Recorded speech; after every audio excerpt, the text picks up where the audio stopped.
How to fix Meta AI not working or not showing on Facebook. So if you're facing a problem with Meta AI not showing on your Facebook, then first you need to open up your Facebook application. After opening your Facebook, you need to go with search, which is on the top right. And from the search, here on the left side of your search bar, you will have a logo of Meta AI, or you will have a circular icon. If you don't find that, it means that you don't have Meta AI on your Facebook.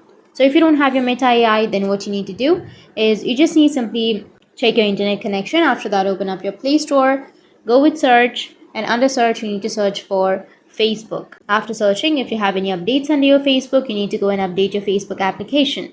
After updating your Facebook, you can go back and here tap and hold on to your Facebook, go with the app info. Under your app info, you need to go with storage and cache, and you can go with clear cache.